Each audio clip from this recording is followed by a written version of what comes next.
All right, so the three way too early MVP candidates went off last night. Let's start with Kevin Durant. And let's read some KD percentages. His true shooting is 68%. He's shooting 63% from mid range, 83% at the rim, 40% from three. It doesn't matter who's in front of him. Jackson Hayes on a switch, doesn't matter. Kevin Durant barely even sees him.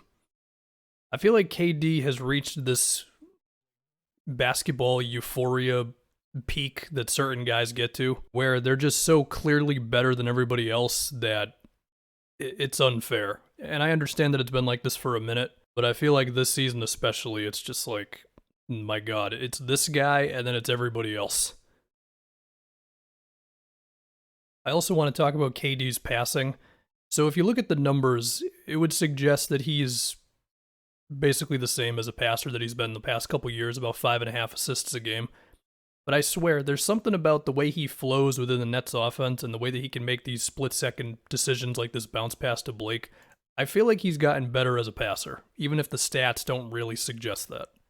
Maybe it's the Warriors' influence, I don't know. I mean, this pass, it looks kind of easy when you first look at it, but, you know, if you freeze it about right here, like, there is a pretty tight window to get that in there to Joe Harris. And KD just throws it with no hesitation. And arguably his two biggest plays from last night were actually assists. That one to Blake off of a screen. And then here, where you think it's going to be a KD post-up, right back to Harden, and that sealed it for the Nets. Now, among the MVP guys, Jokic is, of course, the best passer. His numbers are technically a little down this year. He's at like 6.5 assists. I don't really care. He's still amazing. And here is why the Nuggets offense is so tough to defend. Jokic is out here. We've got two Hawks, DeAndre Hunter and Capella, looking behind him. We've got an open shooter, and we've got the cutter at the rim. Here's some more of this baseline action for Jokic that I looked at in another video, and here is why they acquired Aaron Gordon. So he can be kind of a Swiss Army knife for them, where if they need him to be a cutter, a screen setter, a defender of whoever, he can do all of that for them. And here's one more Jokic assist before we get into the scoring. This type of thing he makes look so routine at this point, but this is not easy. There's very few dudes who can just do this. Spin off the defender, commit the whole defense to, everybody's looking down here now, and then just throw a perfect pass out to the perimeter. Now, for whatever I told you KD's scoring and true shooting was, Jokic's is not far off. He's at 25 points on about 66 true shooting. He's also quietly, maybe not quietly, I don't know, approached Dirk levels of mid-range shooting over the past 2 years. I mean, a center who is a threat from outside but can also take it off the dribble the way Jokic can. I mean, what do you do? Oh, and by the way, this isn't all just from his offense. He has made so many strides defensively. Here, when he steps up on the Trae Young screen and forces him to make the pass out to the corner. Or look at this one, where Trae Young goes around the screen, Jokic steps up for the trap, once again forces the ball out of his hands, and then gets in perfect position to box out Clint Capella. So Trae Young gets the angle on Aaron Gordon. Jokic is right there, forcing Trae Young baseline until Aaron Gordon can get back to Trae. And now we get to Steph, who had 40 points against the Bulls.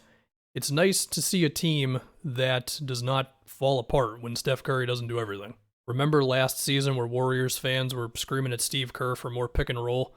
He's averaging about 7 a game. And he's also averaging 13 three-pointers attempted a game, which was something that I was speculating on last season.